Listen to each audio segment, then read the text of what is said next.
Good morning. Can you guys hear me? Yep. Okay.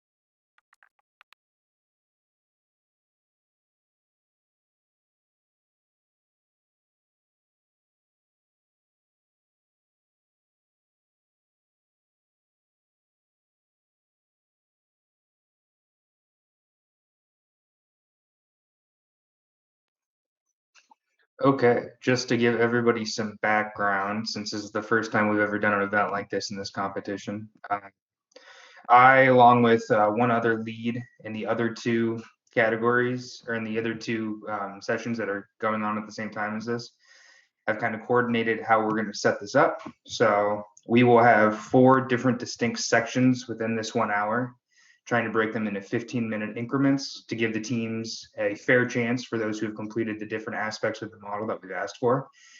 We have acceleration, noise, emissions, and fuel economy. So from that, this will be a much less formal presentation than we've been giving in past competitions. I'd kind of ask that the judges allow the teams to explain themselves, but if they do have questions, don't be afraid to ask them. If they have their model open, go into detail if you'd like and have something catch your eye. And then from there, the team, you can start going through your presentations if that's how you want to present, or you can go directly to your model and then move to the presentation to show results. It's really up to you guys, however you want to feel it.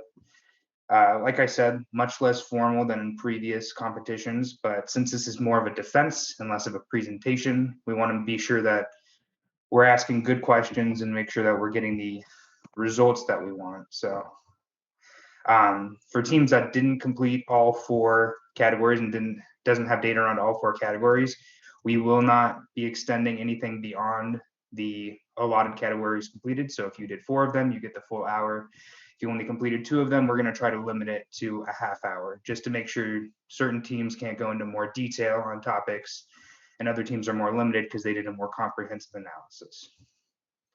Anybody have any questions about that before we start? I guess I had quick question. Judging by the description we were given, we were under the impression that this was just going to be a 15-minute each section Q&A. So our presentations that we submitted were standalone. We can go through them, or we can. I don't know what would work best for the judges. If you prefer, we try to pull up models and go through the model. We were under them. Oh, go ahead. I think opening up the models would make the most sense. And if you have data that's easily accessible through the presentation, like results plots or something that may be more difficult to pull up through the model than through the presentation, that'd be fine. But I would start with the model, kind of explain your thought process and mentality. And then when people have questions, they will pop up. But feel free to start with any of the four sections, and I'll kind of give you a tentative outline every 15 minutes or say like, okay, we should be transitioning to the next one. So judges, is everybody on the same page with that?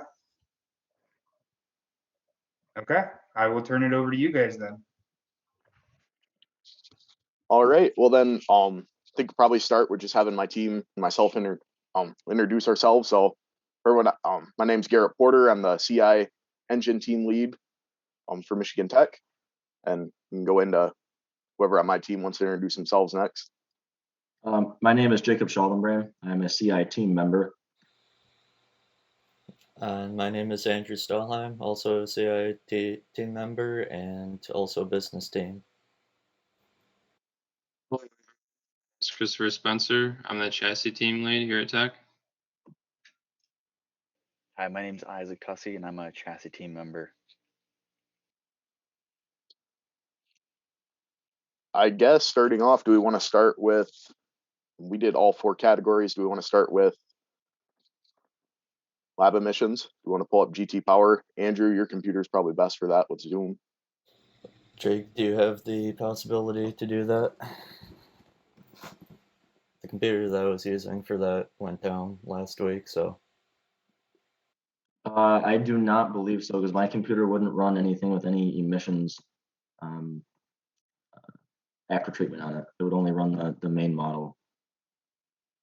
I can work on pulling that up. Why don't we start on the chassis side of things, then Yeah, we can definitely do that. want to start with the acceleration. That probably has the most to do with our AIM sim model. Sure. And I'll work on getting our GT Power model pulled up on my laptop here. Yep. So I'll share my screen here. I'll run through a quick presentation I have, and then we'll move to the model when applicable with Isaac's screen. So with the acceleration model, we decided that it would be beneficial to just physically import the parameters of the Kohler 1003 motor that we're running, basically with a described throttle input that we created ourselves, and that would drive the rest of our driveline that we have built in AIMSIM. Bottom. Chris, could you put your screen in present mode so we can see what you're looking at? Absolutely, sorry. So over on the bottom left of the figure, we have the various forms of drag. The top one being the drag due to the acceleration, and then drag based off of velocity, which is just a comprehensive frictional driveline losses. It's a drag that we computed based off of physical testing, dragging the snowmobile down the trail on a snowpack on hardpack snow.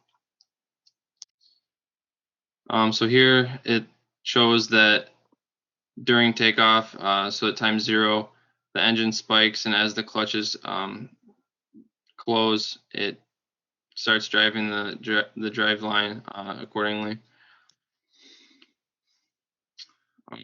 And then here we talk about the CVT ratios and how that looks according to time. We built I don't know if you guys have seen our design presentation, but we built the CVT torque ratio based off of installed tachometers on both the primary and secondary. We then just took the inverse of the speed ratio to get the active torque ratio of the entire CVT system. The gearbox is pretty simple. It's just a simple gear ratio reduction.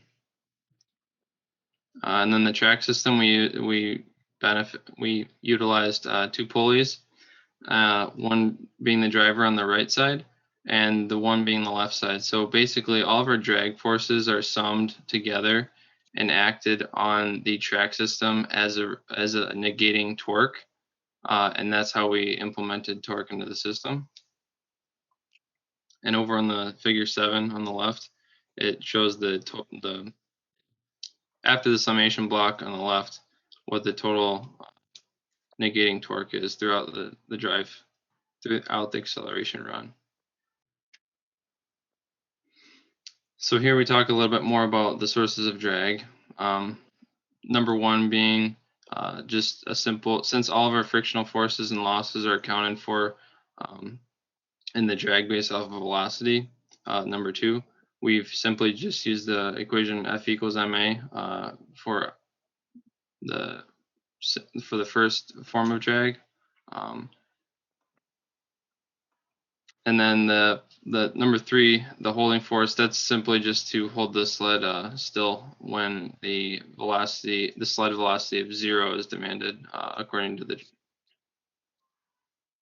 Sorry, this is acceleration, so that doesn't matter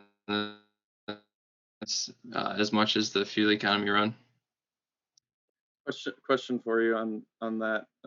So when you're accounting for drag forces and acceleration, are you including rotational inertia from any of your components in those numbers?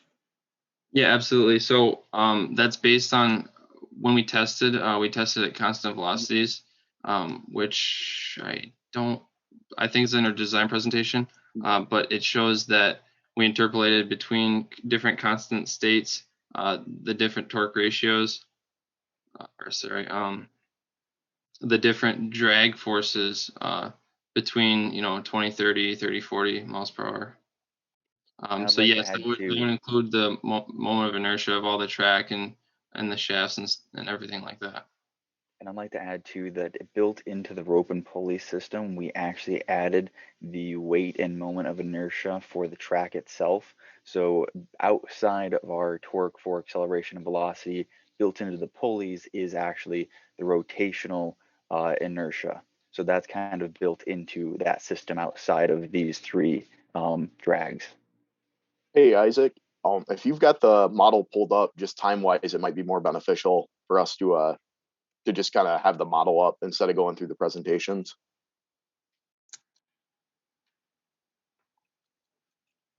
Kind of just answer any questions that the judges have. Sure thing. 15 minutes definitely goes fast. Yeah, let me zoom out a little bit. Yeah, I guess kind of I have a question. Sorry about that. The top here. Can you guys just tell me what your predicted acceleration elapsed time was? I don't believe that was in that presentation. I thought that was. Let's see. How can I pull that up here? Or where do we have that? I'm just pulling up our actual design presentation. Are you saying for like the 500, like how long it actually took to go the 500 meters or 500 feet? Yeah, so acceleration event. Yeah, where do we have that? I can pull that. So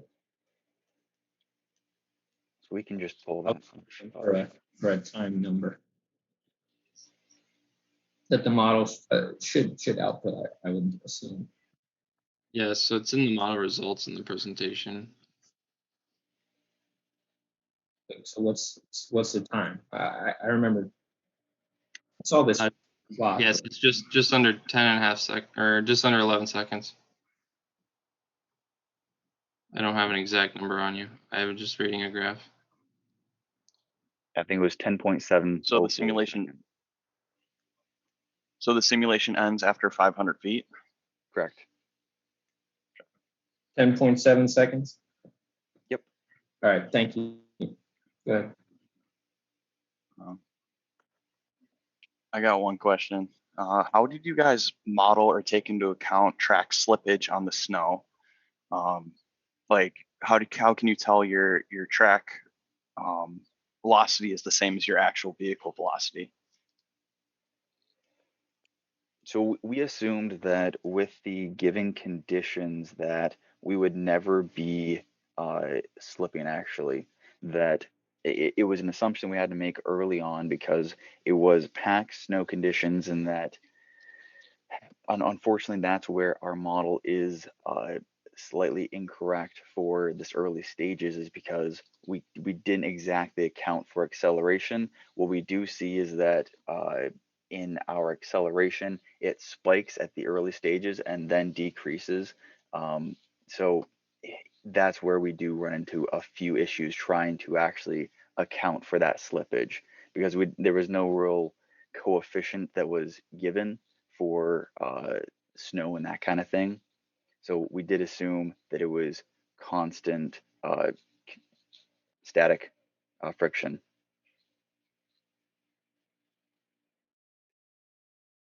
The other question I had going through your presentation was there was a plot of tractive effort versus time, and it looks like you're showing relatively low tractive effort. Have you low tractive effort in the early phases of acceleration when presumably your torque multiplication is fairly high?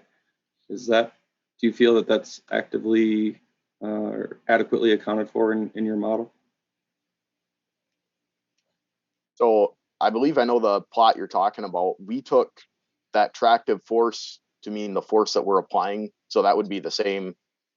I can't remember if that plot's in force or torque, but it's the same force being applied to the ground. So essentially the same that's on the track is the same going into the ground. We assume no slip in that. And that's based purely on chassis loads? Correct. Yes. Okay. So were there any specific characteristics of this model that you guys are particularly proud of getting like data around, or what was the hardest part that you guys probably had, like actually getting real numbers around to make this model realistic? Yeah, so that would be easily the two things that were the hardest to be able to figure out were the CVT system and then also the drag based off of velocity. Because I mean, trying to do all of your inertia and frictions and everything for gearbox, driver, every single bogey wheel, that kind of thing. So like our drag based off velocity, we're proud of that because basically what we did is that we just pulled it behind a truck on a hard packed snow surface at consistent speeds of 10 through 50 miles per hour. And then that was able to accommodate, with having the belt off of the system, everything below the motor, so that basically we could summarize all of our air resistance, all of our drag, and that kind of stuff. And then the other interesting part was designing the CVT. We had to do a simpler version of a CVT instead of doing in AimSim, you can do two different ways. You can either say you're going to define all of your spring rates, all of your angles, and all of like that kind of stuff to actually model CVT in that way. But we did not have good enough numbers or couldn't get good enough numbers to accurately redesign and replicate the CVT that was on there. So what we did is we did a with laser tachometers with the existing CVT. We installed them. We had then a DAC center that then we went out and then through constant speeds or attempted constant speeds took our ratios of torque basically and then found what the ratio was per RPM and then also per like overall vehicle velocity. So those were our two biggest hurdles to actually try to recreate into this system. And then a follow-up question, based off the model, you're saying 10.7 seconds for a 500-foot run. You just muted yourself, sorry. Yeah, sorry, I'm dumb. So if you were to take your snowmobile out tomorrow, how close do you think this would be to reality? And how would you further refine this simulation to be closer to real world in the future?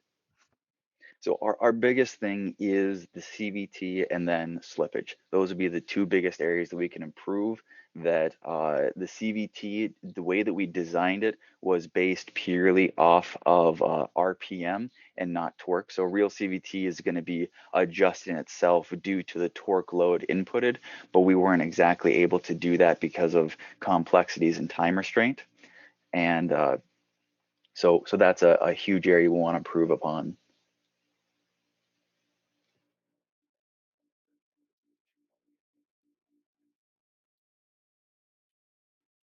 Okay. Maybe move on to the next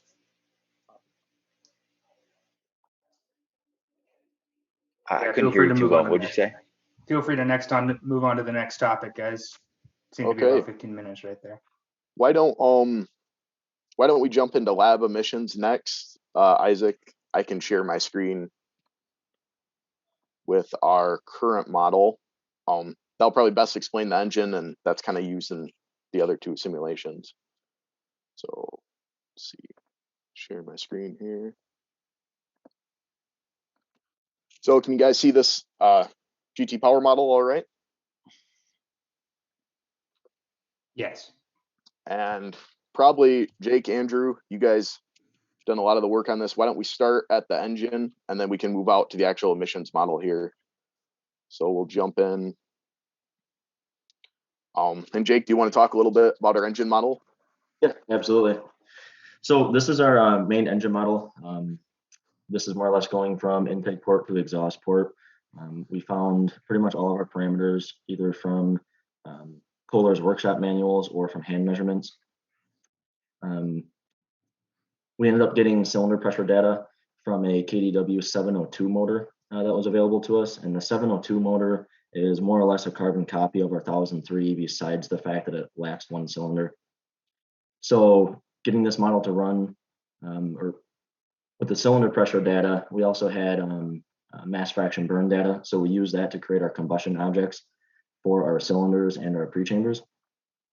And then we also recorded our cam profile for our intake and exhaust lift and our fuel lobe to determine the start of injection for our injector.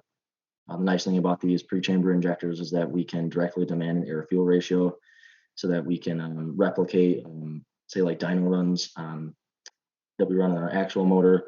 We can use the same air-fuel ratio inputted into this, to see if the numbers are accurate. So after we matched torque and cylinder pressure, we were pretty happy, and then we moved on to after treatment and emission. I have a couple Judges, you questions guys here. have. Yep, go for it. First, you mentioned the cam lobe measurements. Can you explain how you did that? Yes, so we have a running motor up at our dyno. So we went up there, we removed the valve cover, and we placed a dial indicator on the cam lobe itself. And then we spun the motor through its 720 degrees of rotation and measured lift directly off of the cam lobe. We then adjusted this lift based off the ratio of the both sides of your rocker arm to find the actual lift on your valve itself. And then we also measured the fuel load, the lift and duration for that, just for the start of injection for the as one of the inputs for the pre-chamber injector. So you input the valve lifts into this model, not the cam lobe lifts, right? Yeah. Yep. And then I want to talk about your cylinder pressure. Yes. Traces. I think this was on slide 18 of the presentation you submitted. Did you do any calibration efforts after you took this data? In what regard? To try to match it with your model. So to describe the process we did for this is the KDW 702 data that we had, that was cylinder pressure and mass fraction burn rates within the cylinder. So we ended up using a standard Weeby function on this model. And we used the mass fraction burn values to populate the Weeby function for the cylinder. And then the pre-chamber, we ended up adjusting those Weeby function values so that the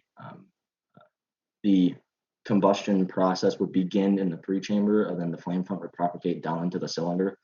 Right at first, our cylinder pressures were a little bit inaccurate with the exact same Weeby function in both the pre-chamber and the cylinder. However, advancing the Weeby function for the pre-chamber allowed us to dial in the cylinder pressure as close as what we could to the actual recorded 702 combustion data.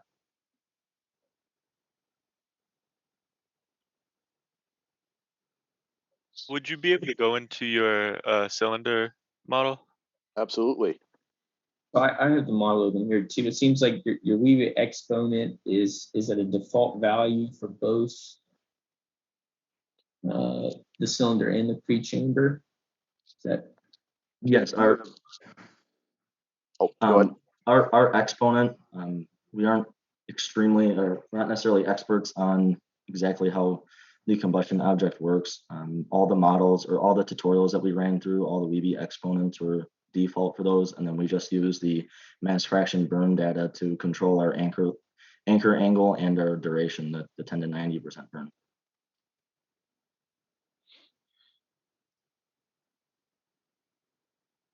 Do you think that these values could change with engine speed or any other engine operating conditions? I suppose they could change with speed and load. However, the data that we had, the two cylinder pressure traces were done at the same RPM and same load that was specified with the 702 combustion data that we had. Okay. In the future, do you think you would want to take other speed and load measurement points? Yes. The hard part is that we don't have any indicating or pressure transducers on our actual motor. So the only combustion data that we had was from the one run from that 702 data that was provided to us. So it would be difficult to obtain that information. However, in the future, I think that would be a really good way to further validate and improve this model. Oh, so you didn't take the 702 pressure data? No, that was actually data that was supplied to us by one of our faculty advisors. The United States Army ran a test using a KDW 702 motor up at the APS labs up here near the airport. And then he supplied us that data since we don't have any pressure transducers on our motor. just as a rough estimate to try to get our model as accurate as possible without having that information or being able to record it ourselves. Just to add to that too, that's a publicly available study. We've got the Yes. reference for it in our design paper. It wasn't like a military like top secret one. Okay. Okay. So you also provided a CA50 map and a BSFC map. And also, I think, an air fuel ratio map. So you had to run the 5 mode points for this study, correct? Correct. And it looks to me,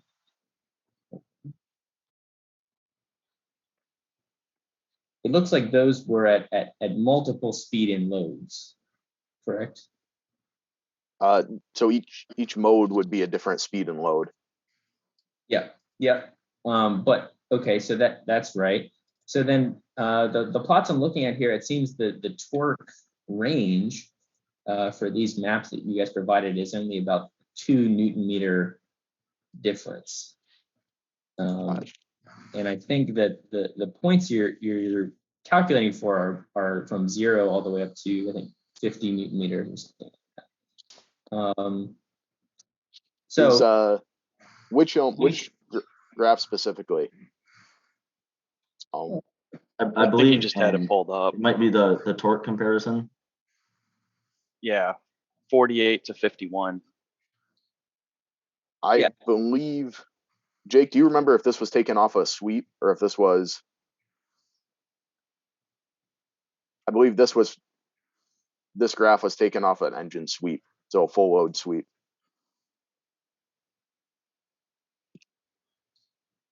That does appear the case. My question is, if you guys have obviously had to extrapolate outside of this range for your model prediction, and we just looked at your combustion constants that were constant and they're not dependent on speed and load.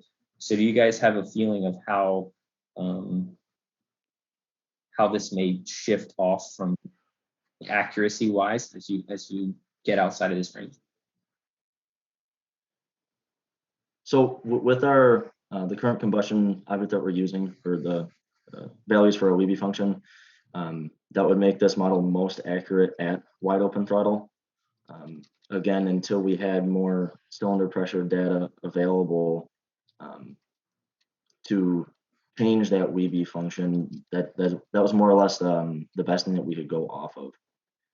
Yeah, I understand that. I'm just saying, Yeah. I'm asking how is this gonna, where's the errors gonna come into play as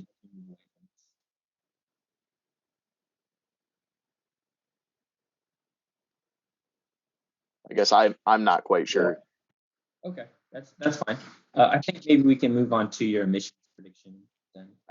Absolutely. Andrew, do you want to talk through the actual emissions model a little bit, just quickly and then we can get to questions?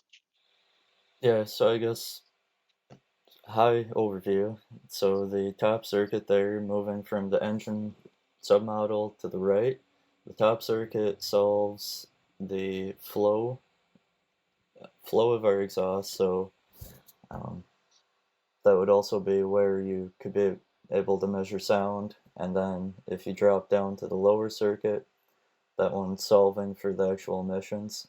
They use 2 different solvers for those. I still struggle to figure out exactly how each of them operates, but I know that that's how GT solves these types of problems. So each of them still has our physical parameters. The block in the middle, the DOC GTI 2019 block, is one that we were able to take from a GT Power example model. I don't remember precisely which study that's off of, but that was done by an external research group to GT Power, and same with the DPF regen block there. So each of those solves for the actual chemical reactions occurring within the catalyst and the filter. Moving further to the right, we have the SCR left in there.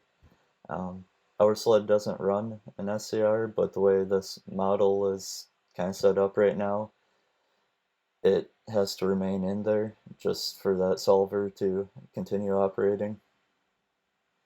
What I did to fix that is I just opened that up, so there's no active reactions occurring within there, and it's not placed within the actual flow model either, so it's not restricting any of the flow through there.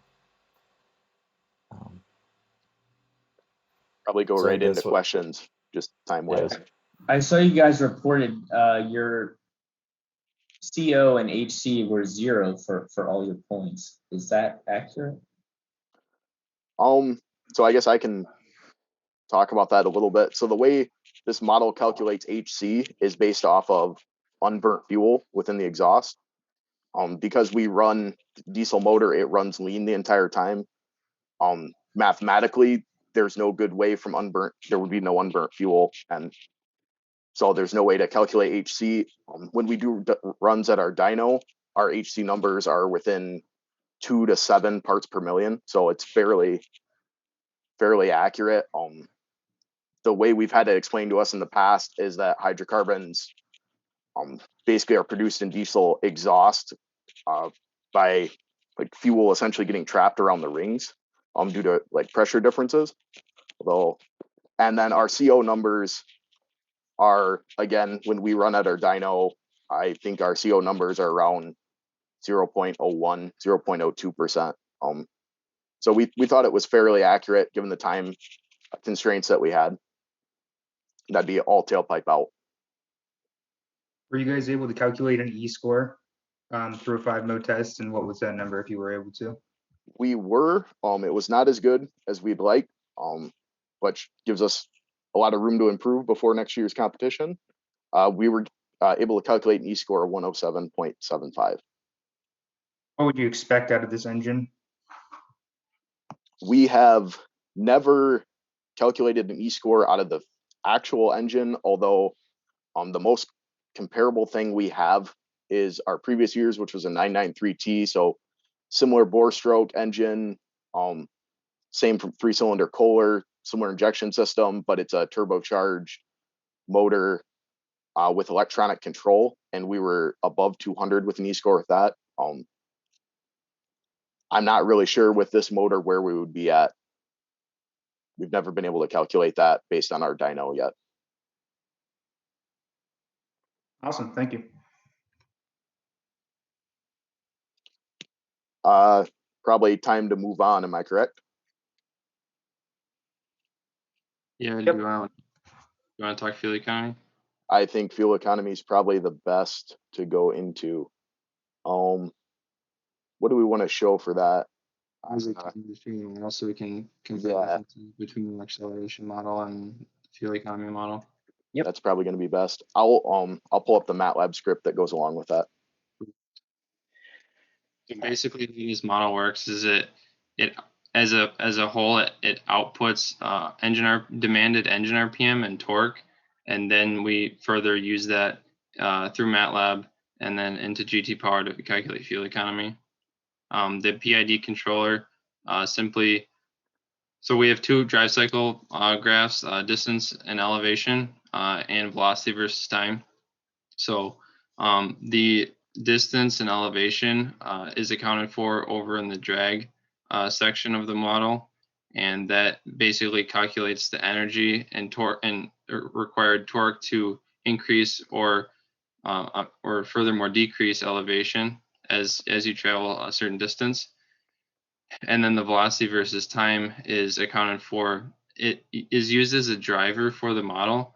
However, the PID controller controls the input velocity to the driveline through that feedback sensor right in the middle of the screen. It measures the velocity of the sled and compares it to what the velocity should be, and adjusts the input RPM accordingly. we have any other questions? You mentioned that your elevation is taken care of by that distance. Yeah. Yep. So I guess in theory, if you're going up a hill, it'll create more torque drag, right, on your system. Yep. If you go down the hill, what does it do? Yeah, so that's actually a cool part of the system is that it actually it assists into the system. So what you can see here is that with going up and down hills and also accelerating, deaccelerating, you can see here we start at 0, and so it either the negative is basically adding, like basically taking away torque from the system, like adding a load to the motor, and then a positive is actually basically giving it back. So that's the cool thing is that we're able to do both. We're able to give and take away with that. So this is based off of distance. So you can see here that this goes to 17,000 meters. So throughout the whole entire cycle, it basically just tracks what distance you're going or what distance you're at and adds the relatable piece. And then what we have is that our summing block that has all of them then gives us our total overall torque taken away from the system. Okay. And how did you come to that, at least just for that elevation thing? How did you come to that calculation, to those values? So Go ahead. Yeah, what we did was we took the data that was provided for us. So we were given distance versus time, we were given elevation versus time. We converted that over, so we had elevation versus distance. Basically, just took out any point in time where we weren't moving. So our distance and our elevation weren't changing. And then from there, we converted it to a force, mg sine theta. Just basically taking our change in distance, using that to populate that, change in elevation too, and then converted that to a torque on our drive wheel in AimSim, just by the radius of the drive wheel in AimSim. Okay, cool. Yeah, that's what I was looking for. If you did your whole free body diagram and everything and ran it to the engine, basically. Okay. Yep. So then another kind of going into the aspects of this is having the PID controllers that from the MATLAB code. So we have the torque that's required from like to be able to achieve the velocity that we want. What we also had to do is that our driving component, what actually is telling this whole entire system to do what it does, is a RPM. So basically, this is the driver RPM that is needed for the system to be able to achieve the velocity required. So I pulled this off this very end. So this is what started out the whole entire thing. And so this is not in relative terms to our motor turning. And so this is where kind of it gets interesting, is that our output from our PID interpolates that information and then gives it into parameters that then are equatable to our motor. So even though our driving component is saying what the driver of the track needs to be, our PID spits out what our engine RPM is actually going to be. And the target RPM there was just converted from the data we were given. So we were given like linear velocity, and then we converted that to the velocity on the driver itself, assuming no slip, again, similar to our acceleration model. And then with all of this, this is where we're able to take our torque inputs and that kind of thing, where you can see that this is the overall torque load. So like for this sled, our redline RPM was 3,500, and then our max available torque was 50 Newton meters. So we basically tuned our whole entire system to basically run where it needs to, and then also not go above max torque. Why you see these little blips here is just because the PID system always likes to be in control and have some type of presence, so that we had to do a manual clutch disengagement, which of course, when you just shut off the system, the PID is like, whoa, what are you doing? And tries to gain back control. So we had to go back and post-processing, and we assumed that once the clutch was engaged, that our engine RPM would technically be at idle. Like that's just what we had to assume. We couldn't get that working exactly right in our model, but those are the assumptions we had to make. And basically, to go from here, these two were outputs from AimSim. I'm going to jump in, Isaac. Basically, our target RPM and torque versus time. And then Isaac, if I can share, what we ended up doing is we essentially used a MATLAB script to connect both our engine and you can see it here, but I'm going to jump into it's right here. Essentially to connect our engine and chassis simulation. We built an AFR versus RPM and torque map using GT Power. We use the optimization tool at each specific RPM and torque. We populated this graph based on that, or this table. And then we also took essentially mass flow data for our air intake and created a curve fit to that, you can see here. And then we created emissions tables based off of AFR and RPM. We chose AFR over torque just because it was easier to use in GT Power. And we were already going to select an AFR. So we built these for every emissions species. You see all the ones that we built for listed to the side. And what we ended up doing is essentially taking all that information, taking our target RPM, target torque, doing at each point in time, doing a linear interpolation in MATLAB of this AFR RPM table. So bilinear interpolation of it, selected an AFR based on our target RPM, target torque, use that and the equation shown right here to calculate fuel flow. We just did fuel flow is 1 over AFR divided by intake mass flow. And then now that we had an AFR fuel flow, we have target RPM, we selected our emission species in percent. All of the tables were built in percent. And if I pull up here and let me find the equation, this is in our design paper. We essentially used this equation here. It's probably kind of hard to see if I can blow it up a little bit. So our emissions mass flow in grams per hour was essentially our percentage of our emissions concentration of any species we wanted over the percentage of CO2, CO, and HC multiplied by the molecular weight of the emission species that we're looking for, divided by the molecular weight of our fuel, and then multiplied by our fuel flow. And once we had that in grams per hour, we were looking at milligrams per kilometer. So we just could divide out with speed to bring it over. Quick overview. I don't know if there's anything particularly interesting in this MATLAB script. This is basically goes through every point and produces those numbers I just went through and then graphs them. So I guess we'll open up questions. Do you guys have a table or something which shows the fuel consumed and the emissions produced during the entire drive cycle? We do. Those were all provided in our output files. I can run this script to get those, although it does take probably about 5 minutes to run this. I'm looking at your output file here, and I see the traces over time, but I'm looking for a total number. We do not have a total number. I don't believe we just have the traces. So I guess from this, do you guys actually have a fuel economy that you were able to, like, a one solid number at the end of this entire drive cycle? Do you have a fuel economy that you had? We do not, although it could be calculated. All the data that we have here, I guess we didn't see it specifically asked for. Now that you asked the question, it makes a lot of sense, being that it's called the fuel economy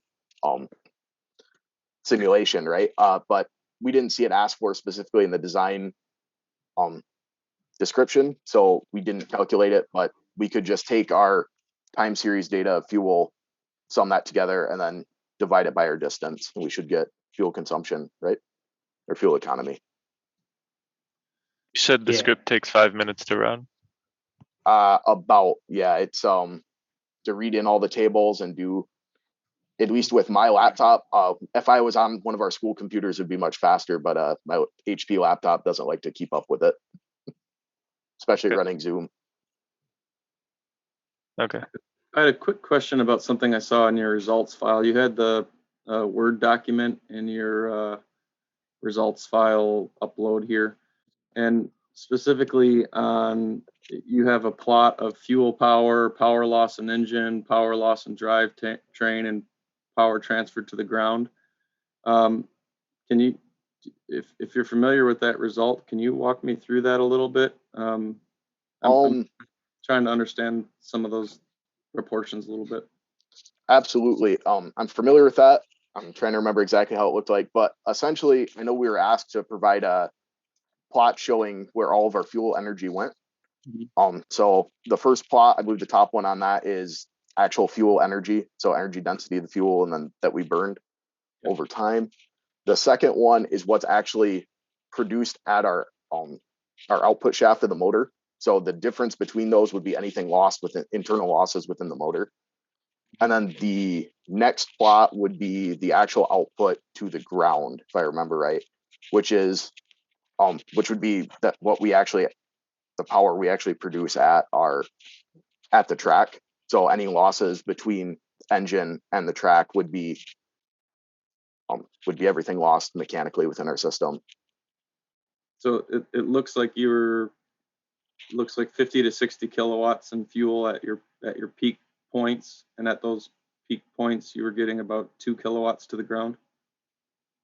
If I remember correctly, that would probably be right. I believe our engine from the engine model was about 30% efficient at the output shaft, and then I do not know the efficiencies of our chassis, but it was that sounds correct. Okay. Yeah, I was just looking at this. 50 down to 2? Yeah, I was just gonna say, you know, it looks like you're burning about 60 kilowatts versus 60 kilowatts of fuel. You lose about 50 kilowatts power loss in the engine, and then you lose another 18 kilowatts in the drive line. So I'm just trying to do that math and make everything equal 0. Yep. Was there a fourth plot provided with that? That was a summation of all the losses. I can't remember. I know we talked about doing that, but I can't remember if we submitted it. No, that wasn't in there. Some figure labels and notes may be useful for something like this. Absolutely. We're right at time. Do we want to move on to sound is the last one, correct? Yep, feel free to move on. Perfect. Andrew, you probably want to talk about this one more. I can pull up our sound presentation. Any highlights you want to talk about from the presentation, Andrew? There's nothing in particular, I guess.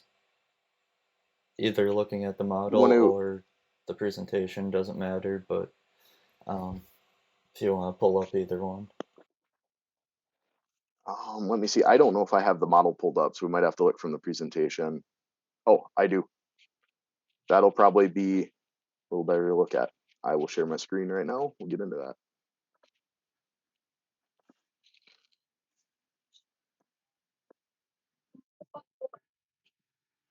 So, okay. Sorry guys, I had to jump off. Are we doing sound now? Yes. Yep. We're into the sound. Okay. See if I can zoom out a little bit to show the whole model. So, I guess, Andrew, do you want to walk through a little bit on how we did this? Yeah, so I guess just moving left to right, each of those sub-assemblies are just representative of our intake and exhaust systems. Each one was generated using Gem 3D, so we brought in or created our models within Gem 3D, exported them to a 1D. If you're trying to open them, just right click to open external. It's the fourth option there. Maybe I don't have that one down. Yep. Okay. Let me see. So I've got exhaust. Would those images be in the presentation? They probably are. Yeah. So the second one you just clicked on there is the submodel that you're looking for. So here. that's our intake model. So on the left side, there's a connection that links it back to the original engine model, and on the right side, it moves the three connections, which would represent the different ports going into our engine.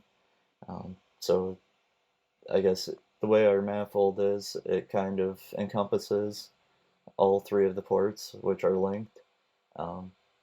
So unfortunately, I didn't really have a great way, or didn't come up with a great way to link that manifold together, but what we did instead is we looked at the resistance in a CFD simulation of our manifold and just verified that the resistance across what we modeled in Gem3D was equivalent to what we were running on our engine.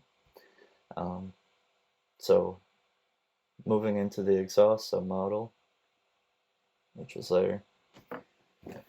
So I guess, I don't know how much of this will mean to you guys, but this block of what you see here is our muffler. So when you create that and then put the wool packing inside with the different flow splits across that, Gem3D generates this file, and that represents the different paths that the exhaust can flow through, basically. So then, I guess it goes kind of from the lower right of this model. So there's the three inputs from our three exhaust ports on the bottom there.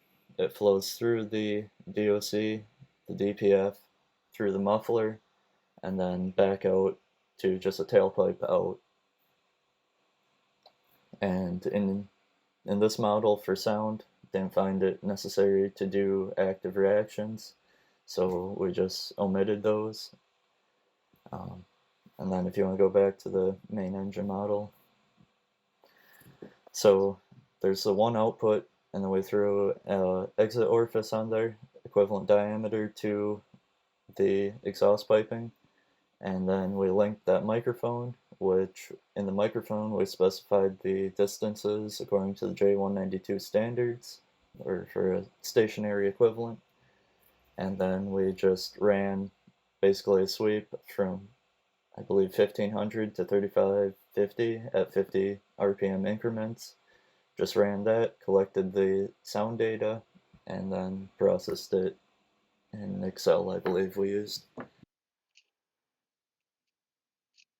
Were you guys able to get a number at the end of it for what your sound pressure was for the J192 equivalent test?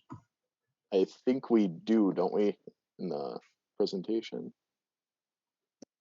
You looking for overall? Yep, just the DVA number. I believe we were at 64 dBA overall. Okay. So that was RMS. How realistic do you think that is for the powertrain?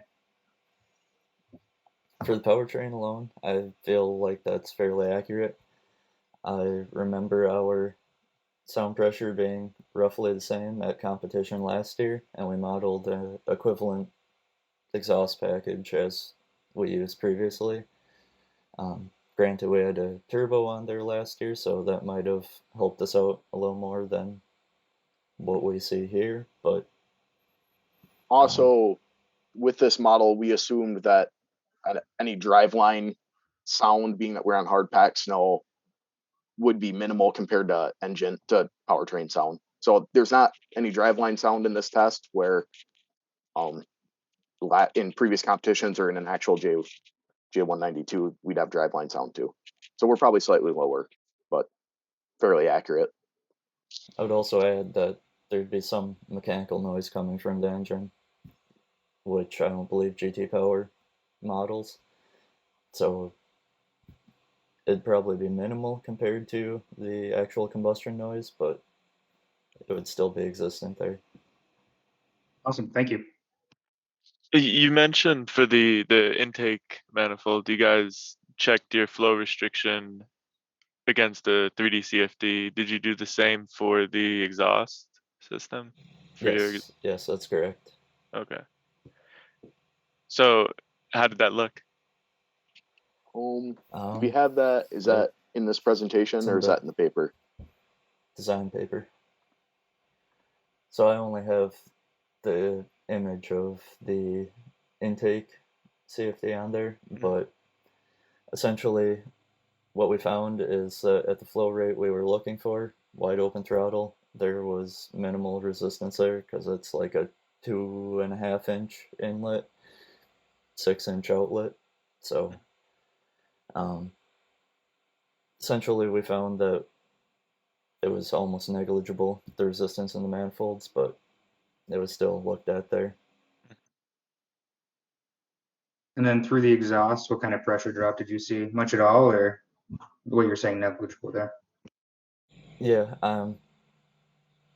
if I remember correctly, which this was almost 6 months ago now, I believe we were seeing like 1/2 inch water. So very small. You think that's realistic for your exhaust? 1/2 inch of water drop across a muffler with a bunch of twists and turns in it? So that was only the exhaust manifold. So it's a very small portion of our exhaust. The rest we left to GT Power to solve the flow and the resistance across the piping, the filter, catalyst, muffler. So The reason we ended up doing CFDs for the intake manifolds, when we 3D scanned the manifolds, we weren't able to get a good representation of them in GEM. When we tried to transfer the models over, GEM 3D had some issues with the intakes and outlets on them. So we decided this would be a good route to go for the manifolds.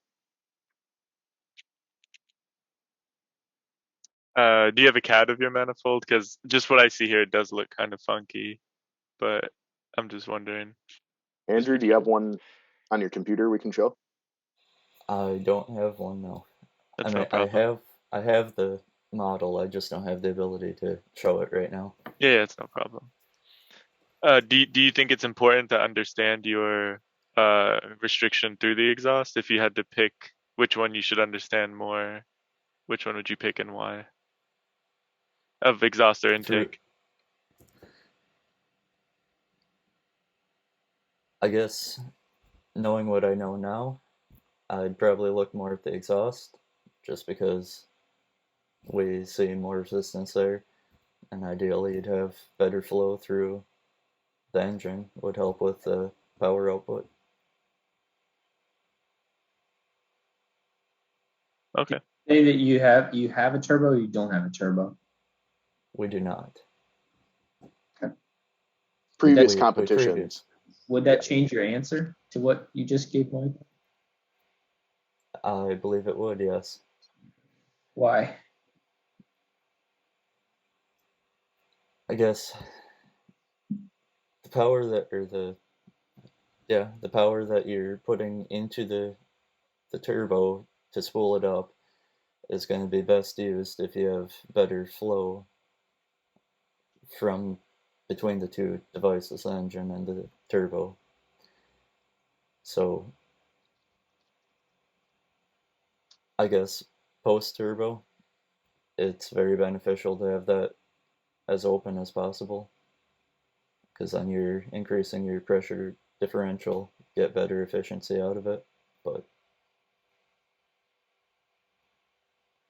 so I guess there's not necessarily one that's explicitly more important than the other. They're all worth considering, but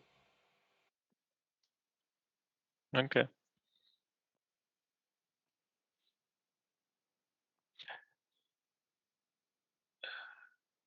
Were you able to do any other acoustic tests, or did you only do that J192 test? so we did the J192, and then the only thing further that we did with that was adapt it to a moving test where we simulated or took the acceleration data, and we determined the RPM that the engine would be at each point, and then created the spectrogram versus time instead of RPM. Okay.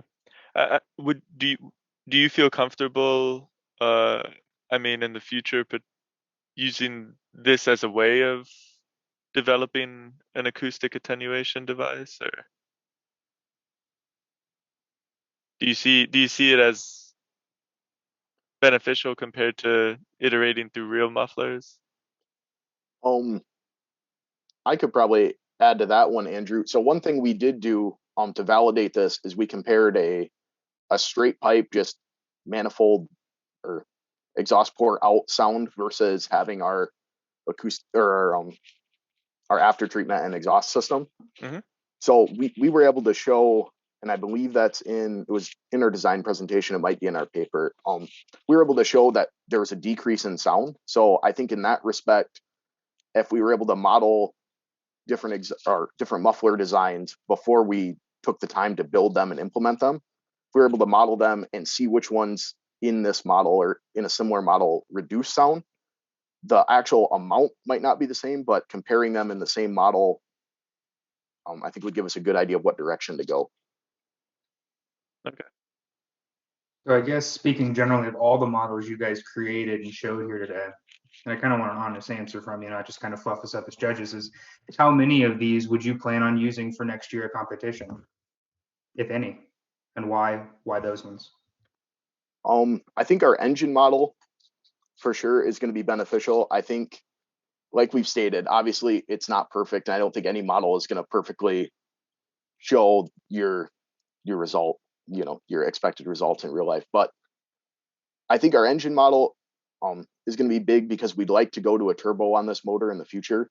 So I think if we can dial in our engine model a little more with real world data and then use that to guide turbo selection, so go through different compressor sizes, I think that would be beneficial.